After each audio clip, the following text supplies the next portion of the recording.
నమస్తే, welcome to prime nine news. నేను రవి. ఈరోజు మన స్పెషల్ ఎంట్రీలో America Telugu progressive association president Madhu Ulli గారు మనతో ఉన్నారు. ఆయన అడిగి మరిన్ని వివరాలు తెలుసుకుందాం. అంటే ఆప్తా యొక్క లక్ష్యాలు ఏంటి, అసలు ఎప్పుడు స్థాపించబడింది ఏంటి, అంటే ఒక స్వచ్ఛందంగా దాదాపు చాలామంది కూడా వాళ్ళు ఒక సూచనలు ఇవ్వటం, మరో పక్క సామాజిక పరంగా ఎన్నో సేవా కార్యక్రమాలు నిర్వహిస్తున్నారు. ఎట్లాంటి లాభాపేక్ష లేకుండా దాదాపు అసలు ఎన్ని సంవత్సరాల నుంచి వాళ్ళు యొక్క అంటే ఈ కార్యక్రమాన్ని నిర్వహిస్తున్న తదితర అంశాల గురించి మధు ఉల్లి గారికి మరిన్ని వివరాలు తెలుసుకుందాం. నమస్కారం అండి మధు ఉల్లి గారు. అంటే ఏంటి ఆప్తా అనేది, అంటే ఎప్పుడు స్థాపించబడింది, అంటే ఏంటి దీని యొక్క లక్ష్యాలు ఏంటి? మొదటిగా ప్రైమ్ నైన్ ప్రేక్షకులకు నమస్కారం అండి. అలాగే నూతన సంవత్సర శుభాకాంక్షలు, అడ్వాన్స్డ్ సంక్రాంతి విషెస్ అండి. సో నా పేరు మధు ఉల్లి. Currently I'm serving as president for American progressive Telugu association. మా సంస్థ వచ్చేసేసి దాదాపు 18 సంవత్సరాలు అయింది మొదలుపెట్టి 2008లో. దీని ముఖ్య లక్ష్యం ఏంటంటే, చాలామంది మాలాగే ఇక్కడ మా అందరినీ వదిలేసి దూర ప్రాంతాలు అంటే ఎన్నో 7 సముద్రాలు దాటి అమెరికాకి వచ్చినప్పుడు మన అందరం కూడా ఒక ఫ్యామిలీగా ఉండి మనకు ఒకరికొకరం పరస్పరం సహకారం చేసుకుంటా ఎవరికి వచ్చే సమస్య వచ్చిన కమ్యూనిటీ మొత్తం అంటే ఈ ఆర్గనైజేషన్ నిలబడేటట్టుగా తీర్చిదిద్దటం మొదలుపెట్టింది. అలాగే మా సభ్యులకు కూడా హెల్ప్ చేస్తానే భారతదేశంలో మాతృదేశంలో ఎస్పెషల్లీ మన 2 స్టేట్స్లో కూడా మాకు చేతనైనంత ఎప్పుడు అవసరం వచ్చినా కానీ ప్రజలకు అండగా నిలబడాలనే ఉద్దేశంతో కొన్ని సేవలు తీసుకురావడం జరిగింది. రైట్. అంటే మధు గారు, అంటే అసలు అంటే మీరు కూడా మారుమూల గ్రామం నుంచి వెళ్ళారు అనుకుంటా. అంటే ఎక్కడి నుంచి మీరు ప్రస్థానం స్టార్ట్ అయింది? నేను నల్గొండ నుంచి అమెరికాకి వెళ్ళడం జరిగిందండి. 2007 ప్రాంతంలో దాదాపు 18 సంవత్సరాలు అయింది. అదే టైంలో అమెరికన్ ప్రోగ్రెసివ్ తెలుగు అసోసియేషన్ కూడా స్టార్ట్ అవ్వడం జరిగింది. So I'm part of it's Inception అండి. అంటే ఏంటి లక్ష్యాలు ఏంటి, అంటే ఈ ఆప్తా లక్ష్యాలు స్టార్ట్ చేయడం వెనకాల ఉన్నటువంటి లక్ష్యాలు ఏంటి, అంటే ఎవరెవరికి ఇది సేవా కార్యక్రమాలు నిర్వహిస్తారు? ముఖ్యంగా ఏంటంటే అమెరికాలో అడుగుపెట్టిన ఒక స్టూడెంట్ ఉన్నాడు, మాస్టర్స్ స్టూడెంట్. అతనికి కొన్ని నీడ్స్ ఉంటాయి, జాబ్ చేసే క్రమంలో కొన్ని నీడ్స్ ఉంటాయి, లేకపోతే వాళ్ళకి ఫ్యామిలీని తీసుకొచ్చిన తర్వాత వాళ్ళ పిల్లల ఎడ్యుకేషన్లో కొన్ని క్వశ్చన్స్ ఉంటాయి. ఎందుకంటే American education different, Indian education different. So వాళ్ళందరికీ గైడెన్స్ తీసుకెళ్ళడం జరిగింది. బట్ ముఖ్యంగా ఆప్తా వచ్చేసి ఎడ్యుకేషన్ అనేది కీ అనే మేము భావిస్తామండి. సొసైటీ ఎదగాలంటే ఒక ఎడ్యుకేషన్ ఉండాలి, ఎడ్యుకేషన్ వచ్చిందంటే ఎంపవర్మెంట్ వస్తుందని. అలా మేము కొంతమంది స్టూడెంట్స్కి స్కాలర్షిప్స్ ఇవ్వడం మొదలుపెట్టాం 2008లో. సో ఇప్పటికి ఇన్ని సంవత్సరాల్లో దాదాపుగా 15,000 మంది స్టూడెంట్స్కి మేము స్కాలర్షిప్స్ ఇవ్వడం జరిగింది. సో లాస్ట్ ఇయర్ వరకు కలిపితే 18 కోట్ల రూపాయలు ఇచ్చాము. ఈ సంవత్సరం ముఖ్యంగా నేను ఇక్కడ ఇండియాకి రావడానికి ముఖ్య ఉద్దేశం ఏంటంటే 1,200 మంది స్టూడెంట్స్కి 2 కోట్ల రూపాయలు 2 స్టేట్స్ నుంచి స్కాలర్షిప్స్ ఇవ్వబోతున్నాం. అది రేపు 11న గుంటూరులో కన్వెన్షన్లో దీన్ని కిక్ ఆఫ్ చేసి బిగ్ ఈవెంట్ చేసి, అలాగే తెలంగాణ కానీ రాయలసీమ ఉత్తరాంధ్రలో కూడా కొన్ని డిస్ట్రిబ్యూషన్ పాయింట్స్ పెట్టి అక్కడ ఈ చెక్ డిస్ట్రిబ్యూషన్ జరుగుతుంది. సో ఆ కార్యక్రమాన్ని చూడటం కోసం నేను ఇక్కడ నిర్వహించడానికి వచ్చానండి. అంటే ఈ ఆప్తాలో ఎంతమంది సభ్యత్వం కలిగి ఉన్నారు? అంటే మాకు దాదాపుగా 8 నుంచి 9,000 కుటుంబాలు ఉన్నాయండి. మీరు ఫ్యామిలీ మెంబర్షిప్స్. బట్ మీరు పీపుల్ కింద తీసుకుంటే దాదాపు 18,000 మంది పిల్లలు, వైఫ్స్ అంతా కలిపితే 18,000 మందితో నిర్వహించబడుతున్న సంస్థ ఇది. ప్రతి రాష్ట్రంలో కూడా మాకు ఒక చాప్టర్ ఉంటుంది. State level chapter, city level chapter, regional level chapter. అలాగే మాకు బోర్డ్ ఆఫ్ డైరెక్టర్స్ ఉంటారు, ఎగ్జిక్యూటివ్ టీం ఉంటుంది. అలాగే దాదాపుగా 30 కమిటీలు, వాటి కింద వైస్ చైర్స్, రీజనల్ డైరెక్టర్స్. ఎందుకంటే ఒక్కొక్క సర్వీస్, ఇప్పుడు మా సర్వీసెస్ తీసుకుంటే స్టూడెంట్ ఎడ్యుకేషన్ ఉంది, స్టూడెంట్ అసిస్టెన్స్ అంటే ఇప్పుడు మాస్టర్స్ చేయడానికి వచ్చే స్టూడెంట్కి సర్వీస్ ఇవ్వడానికి స్టూడెంట్ అసిస్టెంట్. అలాగే ఇమ్మిగ్రేషన్ క్వశ్చన్స్, స్టూడెంట్స్ లేదా H1s anyone they may have immigration questions. ఎందుకంటే అమెరికాలో ఒక అటార్నీ అపాయింట్మెంట్ దొరకాలంటే చాలా కష్టం, దొరికినా కూడా very expensive. But community welfare దృష్టిలో పెట్టుకొని మేమే మా సంస్థ తరఫున ఇమిగ్రేషన్ అటార్నీస్ తీసుకొచ్చి కొన్ని అవేర్నెస్ సెషన్స్ కూడా నిర్వహించడం జరుగుతుందండి. మధు గారు, అంటే మీరు మారుమూల గ్రామం నుంచి ఎన్నో ఇబ్బందులు ఎదుర్కొని అమెరికా వెళ్ళడం జరిగింది. ఇప్పుడు సామాన్య ప్రజలు కానీ విద్యార్థులు కానీ అంటే ఇంజనీరింగ్ చేయటం లక్ష్యంగా పెట్టుకుంటారు. ఇంజనీరింగ్ అయిపోయిన తర్వాత నెక్స్ట్ గోల్ అమెరికా వెళ్ళాలనేటటువంటి గోల్ పెట్టుకుంటారు. వాళ్ళకి చాలా సమస్యలు ఎదుర్కొంటూ ఉంటారు. లేకపోతే వాళ్ళకి కావాల్సినటువంటి గైడెన్స్ విషయంలో కానీ తెలియక, లేకపోతే అమెరికాలో ఉండవాళ్ళు ఎవరైనా ఉంటే సపోర్ట్ ఉంటేనే కొంచెం పనులు అయ్యే పరిస్థితి ఉంటుంది. అట్లాంటి వాళ్ళకి ఏమన్నా గైడెన్స్ ఇచ్చే అవకాశాలు? అదే మా లక్ష్యం అండి. ఎందుకంటే చాలామంది అవేర్నెస్ లేకుండా అమెరికా రావడం జరుగుతుంది. ముఖ్యంగా స్టూడెంట్స్ తీసుకోండి, వాళ్ళకి దే మే జాయిన్ రాంగ్ ఒక మంచి యూనివర్సిటీలో జాయిన్ అవ్వరు. సో దాని మీద ఒక అవేర్నెస్ తీసుకురావటం, అలాగే కెరీర్ గైడెన్స్. ఎందుకంటే ఈ most of the people coming to US ఏంటంటే సాఫ్ట్వేర్ బేస్డ్గా వస్తుంటారు. బట్ ఇప్పుడున్న టెక్నాలజీ ఏ రోజుకి ఆ రోజు ఇంప్రూవ్ అవుతూ వెళ్తుంది. ఇప్పుడంతా ఏఐ వరల్డ్ అప్డేట్ అవుతుంది. బట్ దాని మీద అవగాహన లేక అమెరికా వచ్చిన తర్వాత జాబ్ దొరకలేదని మెంటల్ టెన్షన్తో ఉండే అవకాశం ఉంది. అందుకని వచ్చే కొత్త టెక్నాలజీస్కి అనుగుణంగా we do organise career guidance sessions అండి. ఇప్పుడు ఏఐ బేస్డ్గా మాకు ట్రైనింగ్ సెషన్స్ కూడా జరుగుతున్నాయి. ఇవన్నీ పూర్తి ఫ్రీ అండి. ఎందుకంటే వాళ్ళని అప్గ్రేడ్ చేసి వాళ్ళని ఒక మంచి లైఫ్లో సెటిల్ చేయడానికి హెల్ప్ చేయాలనే ఉద్దేశం. అలాగే next Jan students, next Jan group ఉంటుంది. ఇప్పుడు మేము వెళ్తాము, కానీ అక్కడ American education system is different from Indian education system. So దాని మీద మా కాలేజ్ ప్రొఫెసర్స్తో కానీ లేదా మెంటర్స్తో కానీ ఒక సెషన్స్ పెట్టి, సో మీరు ఇక్కడ తీసుకుంటే నిట్ ఇలాంటి టెస్ట్లు ఉంటాయి, బట్ అక్కడ డిఫరెంట్గా ఉంటుంది, ఎస్ఏటి అని ఉంటుంది. సో వీటి మీద అవగాహన ప్లస్ ట్రైనింగ్ సెషన్స్ కూడా నిర్వహిస్తుంటాం.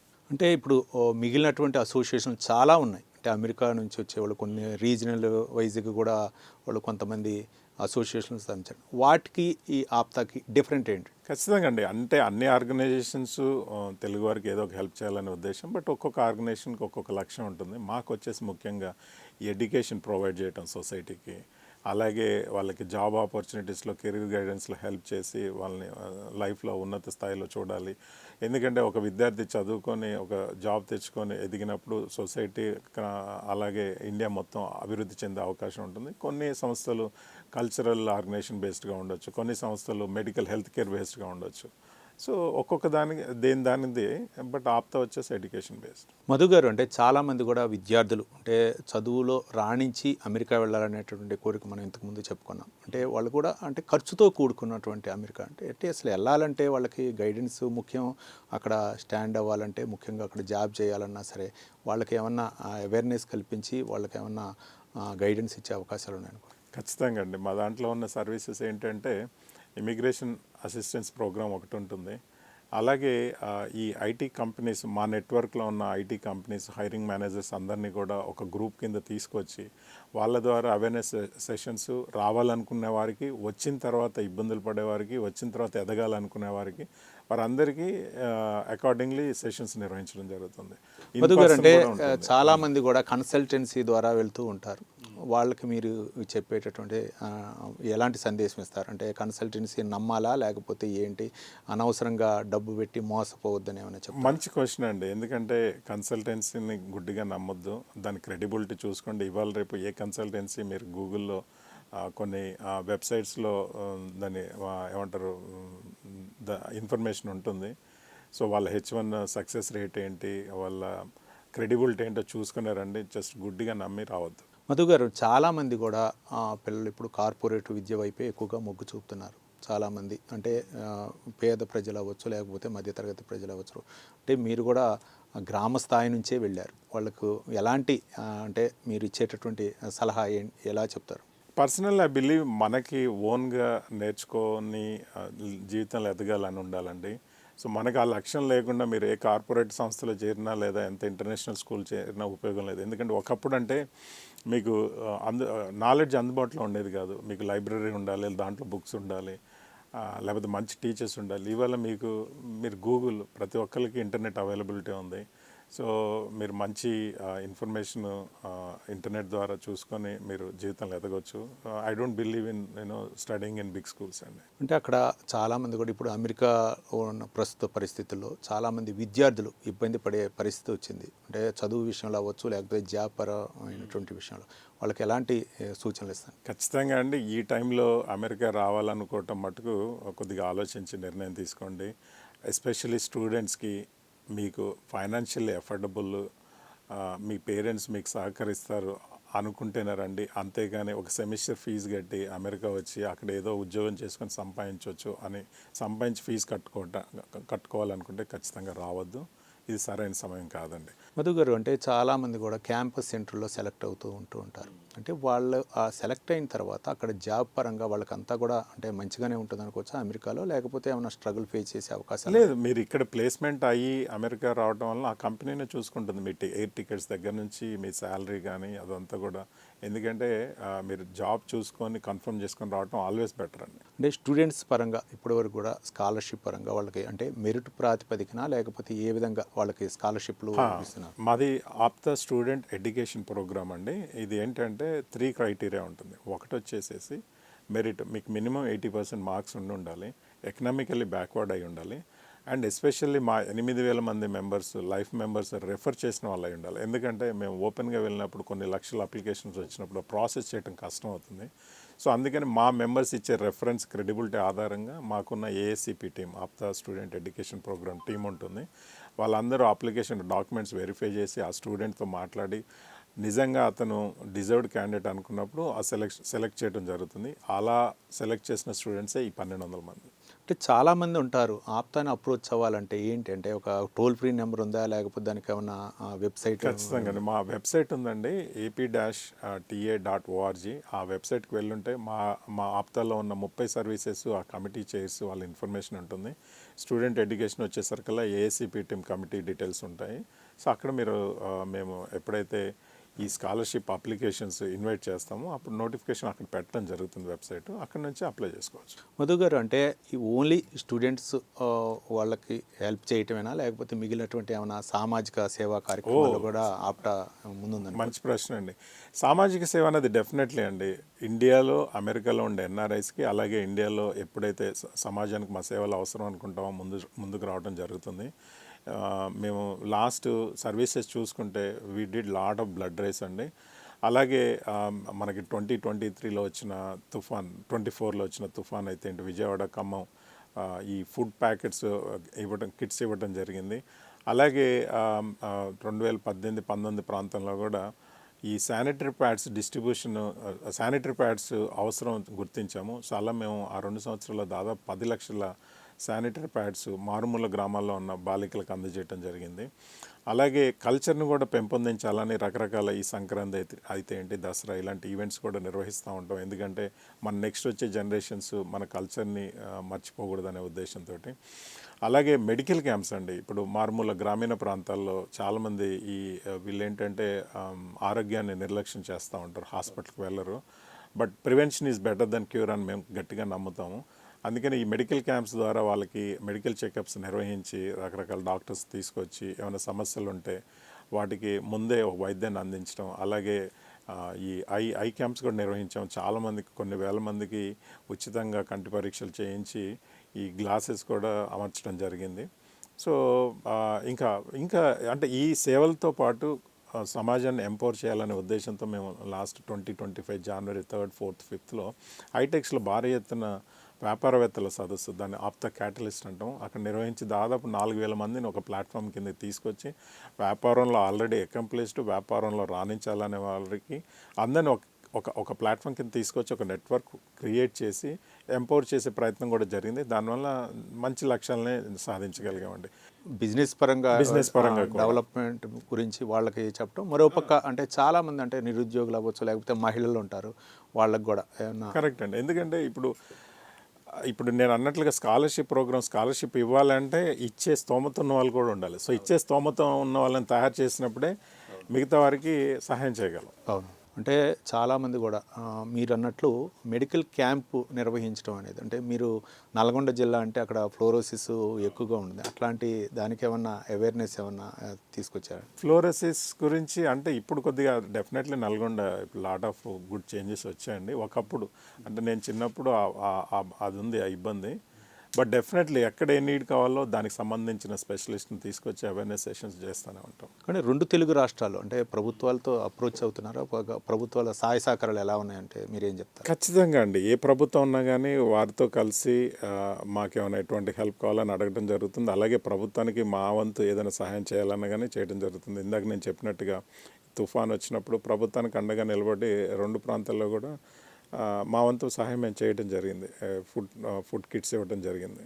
అంటే చాలామంది కూడా ప్రభుత్వాలు ఆహ్వానిస్తాయి. అంటే ఎన్ఆర్ఐస్ అక్కడే ఉండిపోకుండా మన తెలుగు రాష్ట్రాల్లో పెట్టుబడులు పెట్టండి, లేకపోతే ఉపాధి కల్పించండి అని చెప్తున్నారు. ఇట్లాంటి వాళ్ళకి అంటే అక్కడ ఉన్న విద్యావేత్తలు అవ్వచ్చు, లేకపోతే జాబ్ ఎన్ఆర్ఐస్ వాళ్ళకి ఏమన్నా మీరు కరెక్ట్. దాని motivate ఉద్దేశం చేసే ఇందాక అవకాశం? నేను చెప్పిన క్యాటలిస్ట్ ఈవెంట్ ఏదైతే అయిందో, ఇన్వెస్టర్స్ని, అమెరికాలో ఉన్న ఇన్వెస్టర్స్ని ఇక్కడ తీసుకొచ్చి జాబ్స్ క్రియేట్ చేయాలనే ఉద్దేశంలో ఇక్కడ ఉన్న అవకాశాలని, ఇక్కడ ఉన్న దానికి సంబంధించిన మంత్రుల్ని, అలాగే అమెరికాలో ఉన్న మా ఎవరైతే ఎంటర్ప్రెన్యూర్స్ ఉన్నారో వాళ్ళందరినీ తీసుకొచ్చి అనుసంధానం చేసి few people started their businesses in India. They created jobs అండి. మధు గారు, అంటే మీరు చెప్పారు అంటే వాళ్ళని ఇన్వెస్ట్మెంట్ పెట్టడం కోసం, లేకపోతే తెలుగు రాష్ట్రాల మీద ఉన్నటువంటి మమకారంతో మీరు చేస్తున్నారు. కానీ ప్రభుత్వాలు ఏ విధంగా అంటే ఈజ్ ఆఫ్ డూయింగ్ బిజినెస్ అని చెప్తున్నారు, ఒక పక్క ఇమీడియట్గా వాళ్ళ యొక్క ప్రాసెస్ అవ్వాలని చెప్తారు. నిజంగా ప్రభుత్వాలు ఆ విధంగా స్పందిస్తున్నాయా? స్పందిస్తున్నాయి ఖచ్చితంగా. బట్ మనం అనుకున్నంత, ఊహించినంతగా but we should never expect. ఎందుకంటే ఒక్కొక్క కంట్రీలో వాళ్ళకున్న అబ్లిగేషన్స్, లీగల్ ఇష్యూస్, అప్రూవల్స్ ఇవన్నీ ఉంటాయి కదండి. They are doing well. అంటే ఇప్పుడు ఈ విద్యార్థుల కోసం భవిష్యత్తులో మళ్ళీ ఇంకా ఎట్లాంటి ప్రోగ్రామ్స్ నిర్వహించే అవకాశాలు ఉన్నాయి? ఒకటే అండి మాది. ఇప్పుడు ఇవాళ మేము ఒక స్టూడెంట్కి స్కాలర్షిప్ ఇచ్చామంటే అక్కడితో వదిలేయటం లేదు. ఆ స్టూడెంట్ ఇంజనీరింగ్ తీసుకుంటే 4 సంవత్సరాలు స్కాలర్షిప్స్ ఇస్తాం. 4 సంవత్సరాలు ఎడ్యుకేషన్ అయిన తర్వాత దానికి ఒక కెరీర్ గైడెన్స్ సెషన్ పెట్టడం జరుగుతుంది. ఎక్కడ ఎటువంటి జాబ్స్ ఉన్నాయో వాళ్ళకి ఇంట్రెస్ట్కి అనుగుణంగా సివిల్ సర్వెంట్స్ అవ్వాలనుకోవచ్చు, ఇంజనీరింగ్ సైడ్ వెళ్ళాలనుకోవచ్చు, లేదా మెడికల్ సైడ్ వెళ్ళాలనుకోవచ్చు, దానికి సంబంధించిన కెరీర్ గైడెన్స్ సెషన్ నిర్వహిస్తాం. ఒకసారి జాబ్ సెటిల్ అయిన తర్వాత కూడా వాళ్ళని మళ్ళీ మేము ఒక ఆప్తా వాలంటీర్ ఫోర్స్ అనే ఒక గ్రూప్ క్రియేట్ జరుగుతుంది. ఆలంనై అంటే అంతకుముందు బెనిఫిషియరీ అయ్యుండి జీవితంలో సెటిల్ అయిన తర్వాత తన ద్వారా ఇంకొక కొత్తగా వచ్చే 3 విద్యార్థులకు హెల్ప్ చేయించాలనే ఉద్దేశంతో ఒక 360 డిగ్రీ లైఫ్ సైకిల్ ఏర్పాటు చేయడం జరుగుతుంది ఈ టర్మ్లో. సో అలాగే అమెరికా రావాలనుకునే వారికి కూడా వాళ్ళకి ఒక అవేర్నెస్ సెషన్స్, ఇమిగ్రేషన్ లాయర్స్ని తీసుకురావటం, అలాగే H1 స్పాన్సర్షిప్ చేసేవాళ్ళు. అంటే ఇది టెక్నికల్ అంటే just we're introducing employers because we're not legally authorized to do it, but we will do only awareness sessions.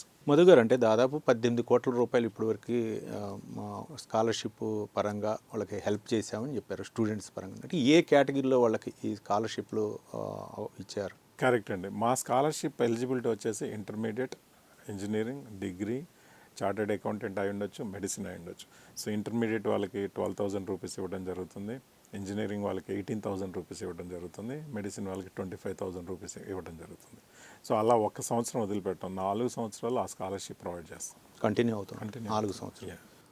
అంతే కాకుండా అంటే ఆ యొక్క విద్యార్థి భవిష్యత్తులో జాబ్ చేసే వరకు మళ్ళీ ఆ విద్యార్థి ద్వారా మళ్ళీ ఆప్తాలో సేవలు కొనసాగించే విధంగా వాళ్ళకైతే ఆ ప్రోగ్రామ్ తీసుకురావడం జరుగుతుంది. అంటే ఇంకా భవిష్యత్తులో ఎలాంటి కార్యక్రమాలు నిర్వహించాలనుకున్నారు తెలుగు రాష్ట్రాల్లో? తెలుగు రాష్ట్రాల్లో ఇంకొక నీడ్ గ్రహించామండి మేము. ఇప్పటివరకు బ్లడ్ డ్రైవ్స్ కూడా చేసాము, బట్ చాలామందికి లేని అవేర్నెస్ ఏంటి అంటే ఈ స్టెమ్ సెల్ ప్రోగ్రామ్ అనేది ఒకటి ఉందండి. అదేంటి అంటే మీకు ఒక 10,000 మందికి 10లో ఒక్కరికి మ్యాచ్ అవుతుందండి. ఇప్పుడు బ్లడ్ క్యాన్సర్ తీసుకున్నారనుకోండి, దానికి ద ట్రీట్మెంట్ ఏంటంటే స్టెమ్ సెల్ డోనర్ దొరకాలి. We started stem cell donor registration drives అండి ఇన్ USA. సో దాన్ని ఇండియాకు కూడా విస్తరించి ఆ డోనర్స్ని రిజిస్టర్ చేయించి ఫ్యూచర్లో బ్లడ్ క్యాన్సర్ పేషెంట్స్కి ఈ స్టెమ్ సెల్ ద్వారా ఒక ట్రీట్మెంట్లో హెల్ప్ చేయడానికి ప్రయత్నిస్తున్నాం మేము. అంటే వైద్యపరంగా కొంచెం సహాయ సహకారాలు అందించాలని collaborating with global stem cell register banks ఉన్నాయి, DKMS అని ఒకటి, దాంతో మేము కొలాబరేట్ అవ్వడం జరిగింది. అలాగే blood drives we collaborated with American Red Cross. ఇప్పుడు వరకు కూడా మీరు ఎన్నో సామాజిక సేవా కార్యక్రమాలు నిర్వహించారు. మీకు అత్యధికంగా అంటే ఎక్కువ సంతృప్తినిచ్చినటువంటి కార్యక్రమం అంటే ఏది చెప్తారు? స్టూడెంట్ ఎడ్యుకేషన్ ప్రోగ్రామ్ అండి. ఎందుకంటే నేను ఇండియా వచ్చినప్పుడల్లా నాకు కనీసం కొంతమంది పేరెంట్స్ వచ్చేసేసి వాళ్ళ ఆనందాన్ని వ్యక్తపరుస్తారు. లాస్ట్ టైం వచ్చినప్పుడు ఒక చోట ఒక ఆమె వచ్చి డిస్ట్రిబ్యూషన్ అయిన తర్వాత ఆమె కూరగాయలు అమ్ముకుంటుంది. ఆమె చదివించే ఉద్దేశం లేదు, చదివించదలుచుకోలేదు. ఎప్పుడైతే ఆప్తా అనేది ఉంది, సహకరిస్తారని మా దగ్గరికి వచ్చినప్పుడు స్కాలర్షిప్ ఇస్తే ఆ అమ్మాయి చదువుకొని జాబ్ చేసుకుంటుంది.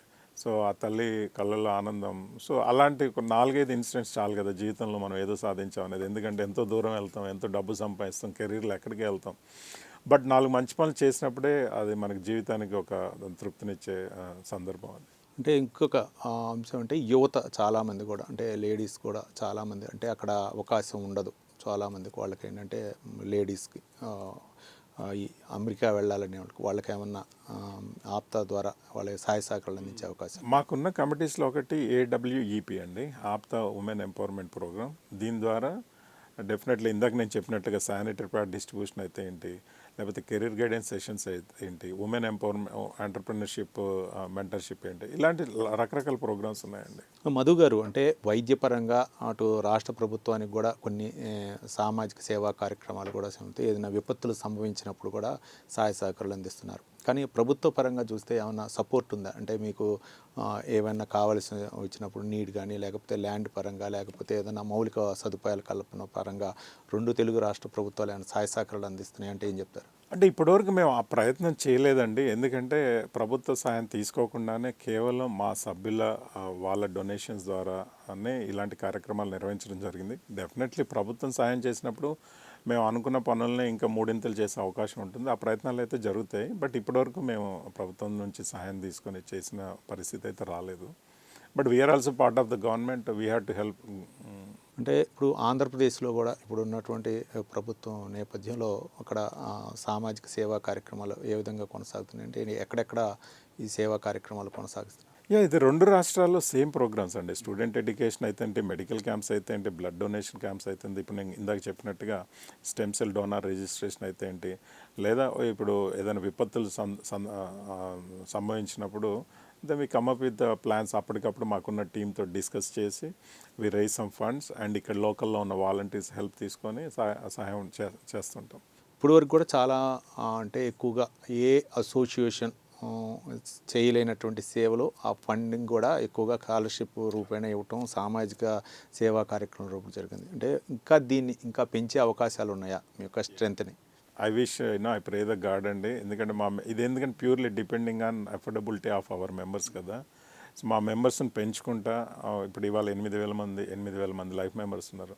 దాన్ని ఒక 25,000 మందికి తీసుకెళ్ళినప్పుడు అది చేసే సామర్థ్యం కూడా పెరుగుతుంది. ఐ విష్ ఫ్యూచర్లో అట్లీస్ట్ ఒక 10,000 మందికి సంవత్సరానికి హెల్ప్ చేసే స్థాయికి చేరుకోవాలని, మా మెంబర్స్ ఎంపవర్ అవ్వాలని కూడా కోరుకుంటున్నాను. అంటే లక్ష్యం ఏంటంటే ఇప్పుడు వరకు కూడా వైద్య సహాయం చేశారు, సామాజిక సేవా కార్యక్రమంలో స్టూడెంట్స్కి స్కాలర్షిప్లు చేస్తున్నారు. ఇంకా మిగిలినటువంటి అంశాలు ఒకటే అండి, కమ్యూనిటీ మొత్తం ఎంపవర్ అయ్యి ఇంకొక నలుగురికి సహాయపడాలండి. ఒక నలుగురు ఎదగాలి, ఇంకొక నలుగురికి సహాయం చేయగలగాలి. ఇలా ఈ చైన్ సిస్టమ్ తోటి one day will see entire country will be empowered. మనకి ఒక 10 సంవత్సరాల క్రితం ఒక వర్డ్ విన్నాం మనం, అంటే నిర్బంధ విద్య అనేది. దాన్ని ప్రభుత్వం అంటే కొనసాగిస్తుందా, అంటే దాన్ని కంపల్సరీగా అమలు చేయాలంటారా? చేయాలండి. విద్య లేనిది కష్టం అండి. Education is the solution for every need of the society. అంటే చాలామంది కూడా వైద్యం విషయంలో రాష్ట్ర ప్రభుత్వాలు ఖర్చు చేస్తున్నాయి, కానీ కొంతమందికి అయితే అందని పరిస్థితి ఉంది. దానికంటే విద్య, వైద్యం అనేది ప్రతి పౌరుడు కూడా ప్రాథమిక హక్కు అనేది భావిస్తున్నారు మీరు? ఖచ్చితంగా. ఎందుకంటే prevention is better than cure అండి. ఇప్పుడు చిన్న సమస్యను ముందు గుర్తించాం. మేము మెడికల్ క్యాంప్స్ చేయటం కాదేనండి. ఏదైనా ఇష్యూ ఉన్నప్పుడు, హెల్త్ ఇష్యూ స్టార్టింగ్లోనే దాన్ని డిటెక్ట్ చేసి దానికి ట్రీట్మెంట్ తీసుకుంటే మీరు పెద్ద ఆపరేషన్స్ దానికి వెళ్ళాల్సిన అవసరం రాదు కదా. ఇప్పుడు మీరున్న జనరేషన్కి ఇప్పుడున్నటువంటి జనరేషన్కి చూశారు కదా వ్యత్యాసం. ఇప్పుడున్న పరిస్థితులు అంటే పేరెంట్స్లో అవ్వచ్చు, లేకపోతే ఏమన్నా సమాజంలో మార్పు వచ్చిందని మీరు భావిస్తున్నారు? తప్పకుండా అండి. అంతకుముందు మనుషులతో మాట్లాడేవాళ్ళు, ఇప్పుడు అంతా స్మార్ట్ ఫోన్తో మాట్లాడుతున్నారు. సో గుడ్ ఆ బ్యాడ్ అంటే వన్ వే గుడ్ ఉంది. ఎందుకంటే ఇందాక నేను చెప్పినట్టుగా every kid if he wants to grow in the life, smart phone ద్వారా ఎదగొచ్చు. స్పాయిల్ అవ్వాలంటే కూడా స్మార్ట్ ఫోన్ ద్వారా స్పాయిల్ అవ్వచ్చు. 2 ఉన్నాయి అక్కడ. కానీ చాలామంది కూడా స్మార్ట్ ఫోన్ అంటే అవసరానికి మించి వాడుతున్నారు. విద్యార్థులు కూడా తప్పు దారి పడుతున్నారు. ఈ మధ్యకాలంలో సోషల్ మీడియా ద్వారా కూడా మీకు కూడా మీ దృష్టికి కూడా వచ్చే ఉంటుంది. ఈ ఆన్లైన్ గేమ్స్ అవ్వటం, బెట్టింగ్ యాప్స్ అవ్వటం, వీటన్నిటిని కూడా దీనిపై ప్రభుత్వాలు ఎలాంటి చర్యలు తీసుకోవాలి? డెఫినెట్లీ అండి. టెక్నాలజీ గవర్నమెంట్ నుంచి దీన్ని కంట్రోల్ చేయాల్సిన అవసరం అయితే ఉంటుంది. ఇప్పుడు కిడ్కి మనం ఎంత చెప్పినా తను ఎవరు చూడకుండా దాంట్లో లీనమైపోయి ఉండొచ్చు. బట్ అసలు యాక్సెస్ లెవెల్లోనే దాన్ని కంట్రోల్ చేయగలిగితే ఖచ్చితంగా చెయ్యాలి. అది జరిగితే చాలా బాగుంటుంది. సో అంటే ఇప్పుడు మీకు online games, betting apps definitely దాన్ని గట్టిగా దాని మీద సీరియస్గా తీసుకోవాలి. అలాగే ఇప్పుడు ఈ డ్రగ్స్ అనేది కూడా 2 తెలుగు రాష్ట్రాలకు కూడా ఇది మహమ్మారిలాగా తయారైంది. That is my biggest concern. అసలు ఇది ఎక్కడ ఎంట్రీ పాయింట్? అక్కడ దాన్ని కంట్రోల్ దాని మీద చేయాల్సిన ఏమన్నా అవేర్నెస్ మీ ఆప్తా ద్వారా ఏమన్నా ఖచ్చితంగా అండి అది తీసుకెళ్తాం ముందుకు అవేర్నెస్ సెషన్స్. బట్ మాకేంటంటే మరి టూ మెనీ సర్వీసెస్ అన్నప్పుడు క్వాలిటీ తగ్గుతుంది. అవునవును. సో ప్రయారిటైజ్ చేసుకుంటూ వెళ్తూ ఉంటాం. ఇప్పుడు నేను ఇందాక చెప్పిన 4-5 సర్వీసెస్ ప్రయారిటీ. అవును. బట్ మాకు ఆ బ్యాండ్ విడ్త్ ఉన్నప్పుడు ఖచ్చితంగా దాని మీద ఫోకస్ చేస్తాము. బట్ ఈ లోపల నేను గవర్నమెంట్ అని రిక్వెస్ట్ చేసేది, ప్లీజ్ ప్రివెంట్ దిస్, ఈ డ్రగ్ మాఫియాని కంట్రోల్ చేయాలండి, లేకపోతే సొసైటీకి అస్సలు మంచిది కాదు. అంటే ఒక టోల్ ఫ్రీ నెంబర్ పెడుతున్నారు, ఒక ఈగల్ టీంలు పెడుతున్నారు, రకరకాలుగా మన డ్రోన్ కెమెరాలతో కూడా కానీ ఎక్కడో ఒక చాట మాత్రం ఈ జరుగుతూనే ఉంది. కానీ ఉన్నత స్థాయి వ్యక్తుల మధ్య ఎక్కువగా ఈ డ్రగ్స్ అమ్మకాలు కానీ లేకపోతే గంజాయి కానీ జరుగుతుంది. దీన్ని నివారించాలంటే మీరు అమెరికాలోను మన దేశంలో చూసుకున్నట్లయితే ఎట్లా ఉన్నాయి పరిస్థితులు? సో అక్కడ కూడా ఉందండి అది ఇష్యూ. ఇంకా అక్కడ కొన్ని వచ్చేసేసి లీగలైజ్ చేశారు అన్ఫార్చునేట్లీ. అది సోర్స్ దగ్గర ఆపాలండి. ఇప్పుడు ఒకసారి మీకు కంట్రీలో వచ్చిన తర్వాత మీరు 25 రాష్ట్రాలు 27 రాష్ట్రాలకి వెళ్ళి కంట్రోల్ చేయడం కన్నా కంట్రీకి వచ్చే దగ్గరనే ఆపగలిగే వైరస్ రాకముందే రైట్ మనం జాగ్రత్త పడాలంటే. అవును, దాని మీద ఖచ్చితంగా ఫోకస్ చేయాలి.